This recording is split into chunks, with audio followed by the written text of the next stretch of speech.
자, 하나님은 사랑이신데 하나님이 사랑이시다. 과연 사랑이신가?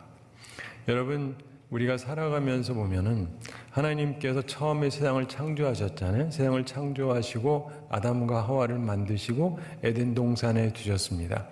그리고 자유를 주셨어요. 먹고 싶은 거 다 먹고 다 하는데 단지 중앙에 있는 선악을 알게 하는 나무의 과실만은 먹지 말라 그러셨습니다. 그리고 먹으면은 정령 죽을 것이다. 이렇게 말씀을 하셨습니다.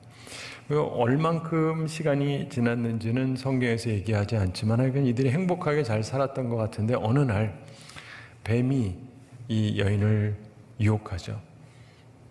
그리고는 이 여인이 결국 먹습니다. 그 남편에게도 주고 둘 다 범죄하게 됩니다. 근데 하나님이 그 자리에서 죽이지는 않습니다. 단지 이제 흙으로 왔으니 흙으로 돌아갈지니라. 죽이시긴 하시는데 죽음을 유예하신 거예요. 당장 죽여도 되는데. 그렇죠? 시간을 주셨어요. 시간을 주셔서 이 사람들이 뭐 할 수 있어요? 사랑을 나눌 수 있고 애를 낳을 수가 있었습니다. 그러니까 사실은 뭐냐면 하나님께서 그냥 연장시키셔서요. 아담도 무진장 오래 살았습니다. 무진장 오래 살았어요. 그러니까 하나님께서 굉장히 연장을 시켜주셨어요. 이게 뭐예요? 사랑이죠, 사랑. 그리고 그렇게 사랑하면서 살 수 있게 하시고 열매도 보게 하시고 그러니까 인류가 멸망하지 않고 이렇게 있을 수가 있는 거예요. 그러니까 하나님은 사랑이십니다. 그러면서 이거를 완성해 가시는 거예요. 우리가 신학에 대해서 새롭게 보는 여러 가지 이제 신학 사상을 보면 예전부터 많은 그 신학적인 이해들이 있는데 제가 신학교 다닐 때 굉장히 이거 참 은혜롭다라고 생각했던 한 사상이 있어요. 그게 뭐냐면 우리는 하나님께서 창조하실 때 이걸로 완성이다라고 생각을 하잖아요. 근데 뭐 안식일도 만드시고 쉬시기도 하셨으니까. 그런데 하나님께서 그거를 시작하신 것이지 끝낸 것이 아니다라고 보는 시각이 있어요. 그래서 인간이 실수할 것도 아시고 죄 지을 것도 아시고 그런데 이 모든 과정을 통해서 예수 그리스도를 보내실 생각도 하시고 그래서 마지막에 새하늘과 새 땅에서 완결판을 만드시는 게 하나님의 큰 계획이었다. 그렇게 생각하니까 입장이 많이 달라 보이더라고요. 하나님이 다 아시는데 하나님의 계획의 완성판은 사랑이에요. 그러니까 예수 그리스도의 사랑을 통해서 하나님의 사랑을 우리가 알게 하시고 그 사랑에 감격하고 그 사랑에 따라 살기로 작정하는 사람들과 함께 영원한 세상에서 살 수 있도록. 그래서 바로 이게 창조의 완성이다. 이렇게 보니까 그 말도 참 일리가 있다. 이런 생각이 들어요. 근데 보시면 우리는 많은 경우 법하고 그리고 사랑하고 이게 좀 다르다고 생각을 합니다. 그런데 신약에서도 보면 예수님께서 율법을 좀 깨는 듯한 모습이 나오기도 하는데 그럼에도 불구하고 마태복음 5장 17절에 보면 예수님이 이런 말씀을 분명하게 제자들에게 가르치시죠. 내가 율법이나 선지자를 폐하러 온 줄로 생각하지 말라. 폐하러 온 것이 아니요 무엇 하려고 오셨다고요? 완전하게 하려 함이라. 뭐 하게 하려고요? 완전하게 하려 함이라. 예수님 말씀이에요. 근데 이게 약간 충돌해 보이거든요. 이거를 잘 이해하실 필요가 있습니다.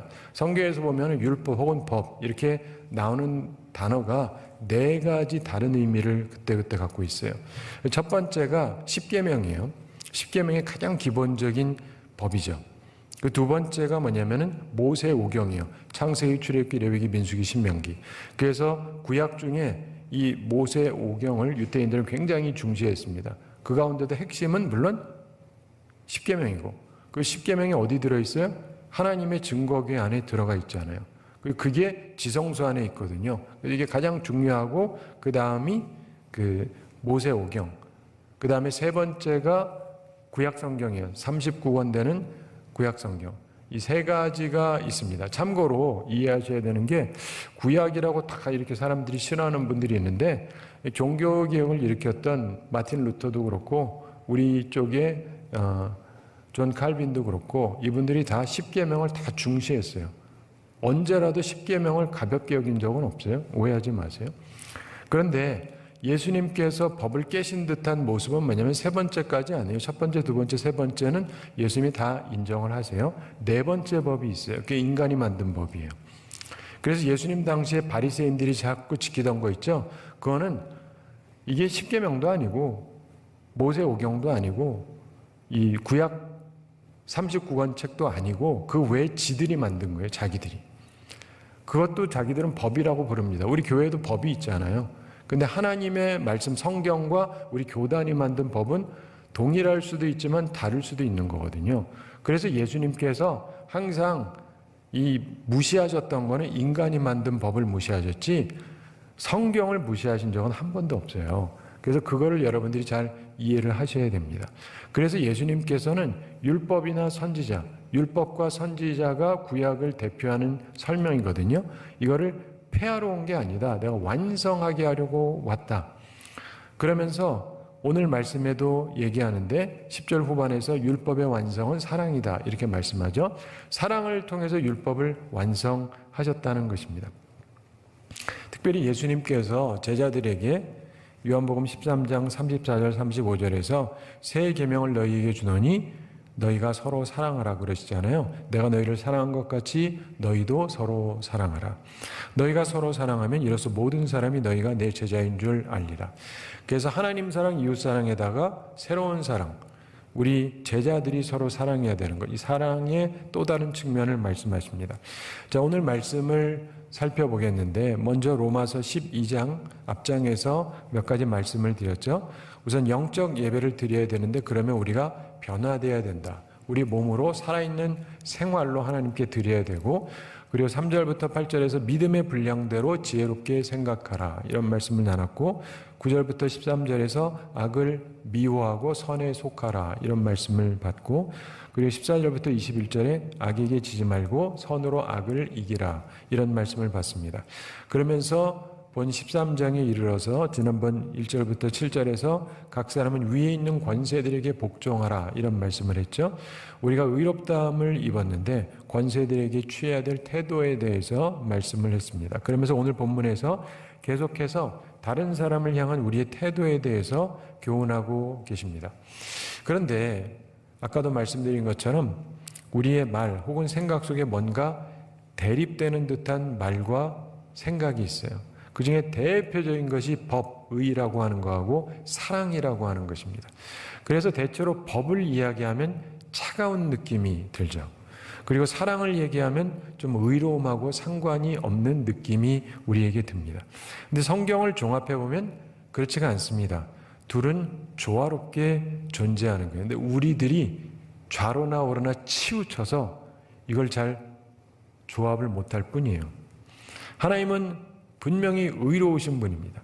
그러나 동시에 하나님은 사랑이십니다. 그래서 이렇게 말하는 게 좋아요. 의로운 사랑. 항상 갖는 표현인데 하나님의 사랑은 의로운 사랑이에요. 하나님께서는 불의한 사랑이 아니고 의로운 사랑을 하십니다. 이것을 기억하셔야 됩니다. 오늘 본문 10절 후반에서 말씀하죠. 사랑은 율법의 완성이니라. 이 말씀을 온전히 이해하고 율법과 사랑을 온전히 이루는 것이 필요하다는 것을 기억해야 됩니다. 그런데 이 사랑에 대해서도 여러분들이 좀 종합적으로 이해해야 되는 게, 사람에게는 지정의가 있다고 그러잖아요. 우리의 지식이 있습니다. 그리고 우리 감정이 있어요. 의지가 있습니다.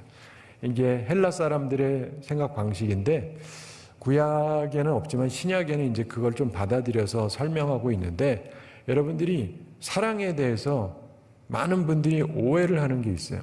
사랑 그러면은 지식, 감정, 의지 중에 감정이라고 주로 생각을 해요. 그렇죠? 그래서 이웃을 사랑하라, 원수를 사랑하라. 그럼 자꾸 우리들은 감정 생각을 해요. 근데 잘 이해하셔야 돼요. 자, 지식적인 게 있고 감정적인 게 있고 의지적인 게 있는데, 감정은 명령이 될 수가 없습니다. 그리고 사람이 따르지 않습니다. 그게 되면 여러분 얼마나 간단하게 해서, 야, 너 쟤 사랑해? 평생 사랑해? 알았지? 그럼 다 말 듣죠? 듣긴 뭘 들어요. 무슨 말인지 알죠?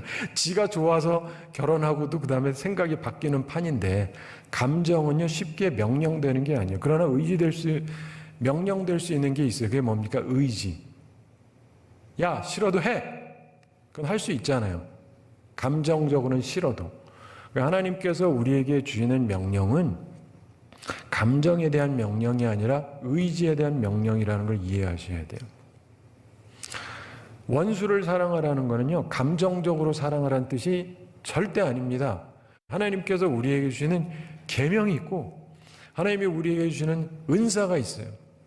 계명은 하나님을 사랑하라, 이웃을 사랑하라잖아요. 근데 고린도서에서도 보면은 너희들이 은사가 있지만은 가장 큰 은사를 사모하라. 그게 뭡니까? 사랑의 은사. 하나님 제게 사랑의 은사를 주옵소서. 사랑의 은사가 내게 주어지잖아요. 안 미워요. 저 때려 죽일 놈이 안 미워요. 이게 말이 돼요? 말이 안 되죠. 그러니까 은사의 기프트. 갑자기 내가 마음이 넉넉해지는 거예요. 그래서 저 때려 죽일 놈에서 아유, 불쌍한 인간 생각이 바뀌는 거예요. 그래서 이걸 놓고 기도를 하셔야 돼요. 근데 한국 교회에 사랑이 별로 없다는 거 잘 아시죠? 근데 이유가 뭐냐면요, 사랑의 은사를 달라는 사람들이 거의 없어요. 맨날 성령의 은사 달라, 방언 달라, 능력 달라 이건 하는데 사랑의 은사를 달라는 사람이 별로 없어요. 이렇게 설교를 해도 안 해요. 주님 제게 사랑의 은사를 주옵소서. 그럼 얼마나 편해져요. 다 미워 죽겠는데 그게 아니라 사랑스러워지는 거예요. 그럼 내가 평안해지는 거죠. 그런데 하나님께서 우리에게 말씀하시는데 이게 왜 율법의 완성이 사랑이냐면 단순 감정만의 얘기가 아닙니다. 감정이 될 수도 있죠. 성령의 은사가 임해서. 근데 그거 말고도 우리에게 굉장히 중요한 요소니까 그 부분을 종합적으로 잘 이해하시게 되기를 바라는데, 자, 하나님께서 이런 전제를 가지고 오늘 말씀을 하시는 걸 우리가 생각해 볼 필요가 있습니다. 여기도 일부로만 우리가 보겠습니다만은, 여러분 우리가 자기 집이나 방을 자물쇠로 잠그는 분들이 있죠. 그런데 잠가놨으면 옛날에 그 자물통이 있으면 이게 열쇠가 있어야 열리잖아요. 요즘은 뭐 비밀번호를 눌러야 열리는 구조를 많이 만들었는데, 하여간 사랑이라고 하는 것이요, 이웃과의 관계의 열쇠와 같습니다. 이 키를 갖고 있으면 열 수가 있어요. 비밀번호를 알면 열 수가 있어요. 근데 이게 있으면 잠긴 게 열립니다. 사람들의 잠긴 게 뭘로 열린다고요? 사랑으로. 에이, 뭐 사랑으로 열리냐? 열려요. 근데 이 사랑은요, 감정적인 게 아니라 뭘 해줘야 돼요. 오늘 또 목사님이 이상한 소리 한다? 근데 진짜예요. 이게 뭐냐면, 사랑하면은요, 주게 돼 있어요. 근데 대표적인 예가 누구냐면 야곱입니다. 야곱이랑 형, 에서랑 사이가 무척 나빴잖아요. 그런데 야곱이 20년 떠났다가 오거든요. 그러면서 이 사람이 변했어요. 사람이 바뀌었어요. 그리고 하나님 앞에 기도합니다. 그리고는 생각이 바뀌어서 형한테 선물을 보내요. 선물을 보낸다고요. 근데 양 한 마리, 소 한 마리 이런 게 아니에요. 그냥 떼로 보내는 거예요. 양 떼를 보내고. 야, 그러면서 하나씩 보냅니다. 그거 볼 때 에서가 어땠겠어요? 처음에 이 자식이 말이야 별수를 다 쓰네. 내가 이 정도로 넘어갈 것 같아? 근데 그 다음에 또 와요. 이게 뭐야? 선물입니다. 이놈이 참 애를 많이 쓰네. 그런다고 내가 너 살려줄 것 같으냐? 근데 또 이따 또 와요. 이건 뭐야? 또 선물이래. 이거 죽여 말어? 무슨 말인지 알죠? 이거 죽여 말어? 근데 또 와요. 이거 어떻게 하지? 갈등이 생길 수밖에 없는 거예요. 너무 많이 갖고 왔는데 이 수백 마리를 갖다 주는 거예요. 수백 마리를. 엄청난 거를 갖다 주는 거예요. 그러니까 이게 너무 많이 받으니까 이 사람도 마음이 이렇게 녹는 거예요. 동생을 오니까 이렇게 안아주잖아요. 게다가 하나님이 한 가지 조치를 더 취해 주셨죠. 겨울 이제 저녁에 씨름을 하는데 하나님께서 탁 다쳐가지고 이 사람이 다리를 절잖아요.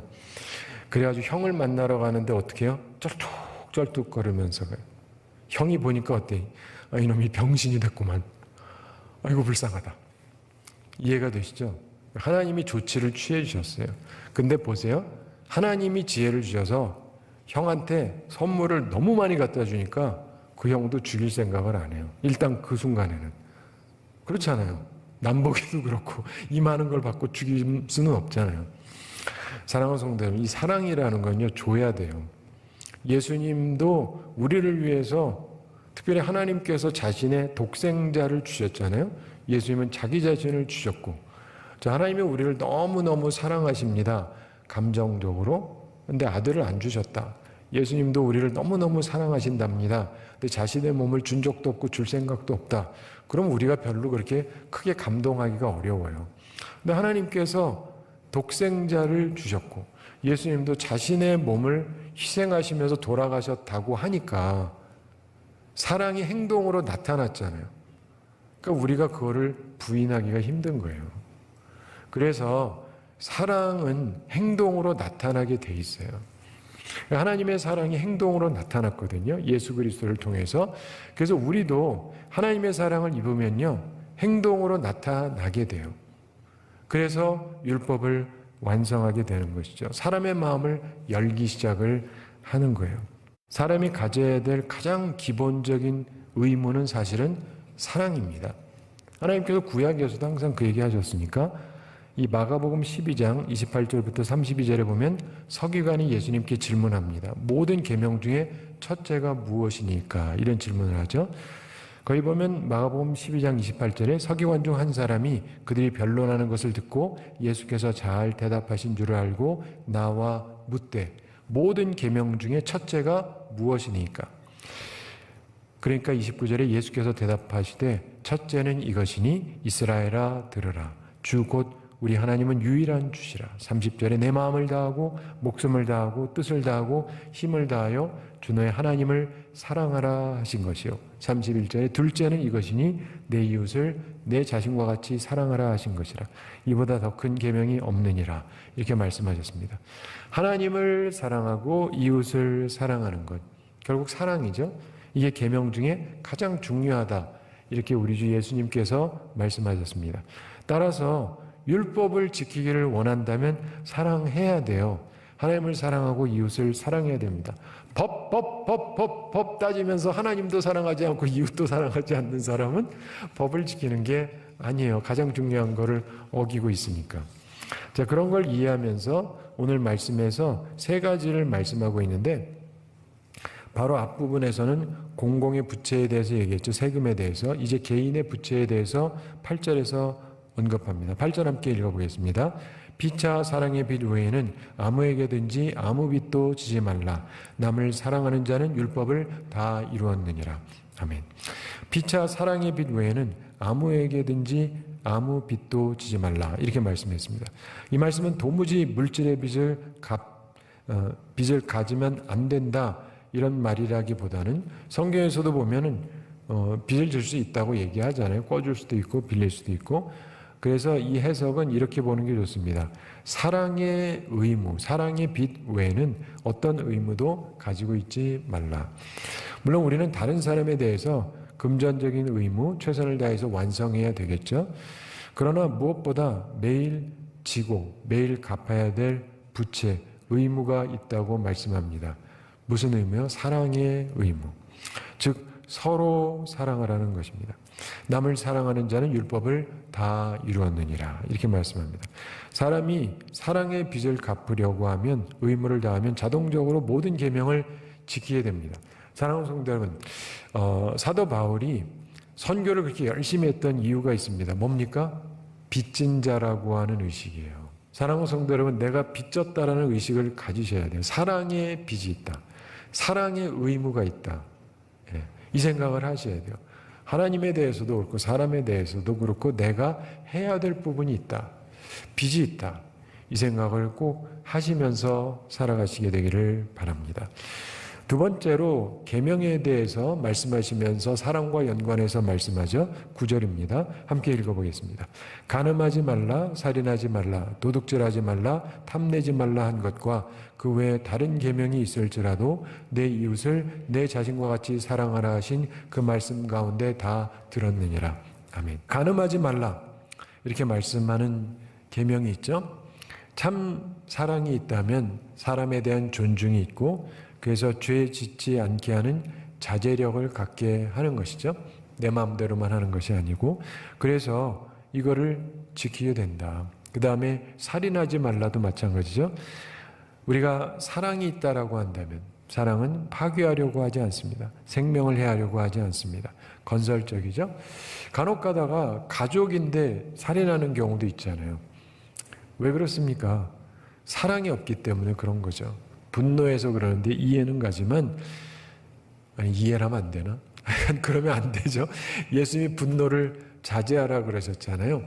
그래서 우리가 이 살인하면은 안 된다를 앞서서 사랑해야 된다는 생각을 하면 살인할 생각을 당연히 안 갖게 되겠죠. 그 다음에 도둑질하지 말라는 말씀도 그렇습니다. 다른 사람의 소유를 몰래 취하지 않습니다. 사랑은 받는 것보다 주는 것을 더 좋아하기 때문에 오히려 주는 것을 좋아하게 될 거라는 것이죠. 그리고 탐내지 말라. 이게 10계명 중에 10번째 계명이죠. 사랑은 욕심을 사라지게 하고 깨끗한 마음을 가지게 합니다. 그래서 사랑한다면 그 상대방의 것을 탐내지 않게 됩니다. 그러면서 그 외에 다른 계명이 있을지라도 이렇게 말씀합니다. 내 부모를 공경하라는 말씀도 있고 거짓 증거하지 말라 이런 말씀 등이 있죠. 그런데 내 이웃을 내 자신과 같이 사랑하라 하신 그 말씀 가운데 다 들었느니라. 내가 그 입장이 된다면 어떨까? 내가 아버지 어머니 입장이 된다면 어떨까? 네, 그러면 자식이 어때야 된다고 생각을 할까요? 그 생각하면 나도 공경하게 될 것이다. 그리고 거짓 증거하지 말라 그러는데 누가 나한테 거짓말로 뒤집어 씌우고 그러면 어떻게 해요? 얼마나 억울합니까? 뭐 남을 사랑한다면 난 그러면 안 되잖아요. 거짓말로 내 거 주장하고 이럴 수 없잖아요. 사랑한다면 거짓말, 거짓 증거를 할 수가 없습니다. 안 하게 되죠. 할 이유가 없잖아요. 그래서 사랑이라는 게 중요하다는 것입니다. 이 계명이 쭉 있는데 10계명도 있고 그래서 하나님을 향한 4가지, 사람을 향한 6가지 이렇게 많이들 나누는데 뭐 나눌 수도 있고 연결해서도 생각할 수 있는데 그것을 또 정리하자면 하나님 사랑, 이웃 사랑 이거를 다 엮어서 하나로 만들면 사랑이 되는 거예요. 그렇죠? 네. 그래서 율법을 보면 사랑이에요. 근데 우리는 사랑하고 율법하고 전혀 별개라고 생각을 하거든요. 여기에 우리들이 괴리감이 있는 거예요. 좌로나 우로나 치우침이 굉장히 많은 것이죠. 자, 그러면서 사랑이 율법의 완성이라는 말씀을 3번째로 해줍니다. 10절 함께 읽어보겠습니다. 사랑은 이웃에게 악을 행하지 아니하나니 그러므로 사랑은 율법의 완성이니라. 사랑은 이웃에게 악을 행하지 아니하나니 이렇게 말씀하죠. 사랑의 특징에 대해서 앞서 로마서 12장 9절에서 이렇게 말씀했습니다. 사랑에는 거짓이 없나니 악을 미워하고 선에 속하라. 그래서 사랑에는 거짓이 없다. 거짓 없는 진실한 사랑을 해야 한다는 것입니다. 죄송한데 오늘날 우리 한국 사회를 보면 거짓 사랑이 너무 많아요. 혼인, 빙자, 간음행위. 오죽하면 그런 게 있었겠어요. 근데 요즘엔 그것까지 없애니까 아주 그냥 품 놓고 하는 것 같아요.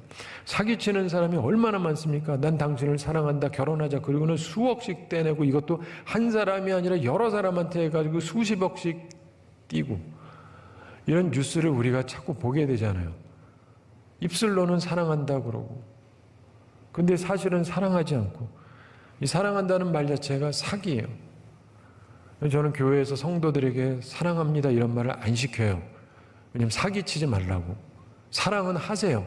말과 혀로만 사랑하지 말고 행함과 진실함으로 하자. 이게 성경 말씀이잖아요. 사랑합니다, 사랑합니다, 사랑합니다라고 말만 하지 말고 행함과 진실함으로 하라. 이게 성경 말씀이잖아요.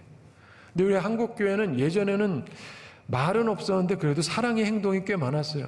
근데 요즘은 교회마다 가면은 사랑합니다, 사랑합니다, 사랑합니다, 사랑합니다 다 해. 근데 행함과 진실함은 통 안 보여. 이게 뭐예요? 껍데기만 있어가지고. 자, 저도 이런 거 몰라서 안 하는 거 아니에요? 그러므로 사랑은 율법의 완성이니라 이렇게 말씀하죠. 거짓 없는 참된 사랑, 선한 사랑은 율법의 완성이라고 말씀합니다. 이런 말이 있어요. 하나님을 사랑해라. 그리고는 네 하고 싶은 대로 해라. 무슨 말이냐면 참으로 하나님을 사랑하는 마음이 있다면 그 마음으로 뭘 해도 제대로 된 걸 하게 돼 있어요. 그렇죠? 하나님을 사랑하는 사람이 이웃을 사랑하지 아니할 수 없고 주의 제자를 사랑하지 아니할 수가 없잖아요. 하나님을 사랑한다면. 그래서 사실은 가장 중요한 것은 먼저 하나님을 온전히 사랑하는 것이죠. 그러면서 그 다음 것들을 쭉 해나가는 것인데, 그러므로 사랑은 율법의 완성이니라. 이 말씀은 진실한 사랑이 주요 동기가 된다면 사랑의 법이 다른 모든 법을 불필요하게 만든다는 거예요. 다른 법이 없어도 다 되거든요. 따라서 정말 법이 필요가 없게 되는 것입니다. 그래서 법이 완성이 되는 거예요. 사랑하는 성도 여러분, 주님께서 우리에게 가르쳐주고자 하시는 이 사랑, 이걸 우리들이 잘 깨닫고 하나님의 사랑을 깨닫고 우리도 하나님의 사랑을 가지고 매일매일 살아가서 우리 주변을 아름답게 만들고 생명력 있게 만들고 율법의 완성을 이루며 살아가는 우리 모두가 되기를 바랍니다.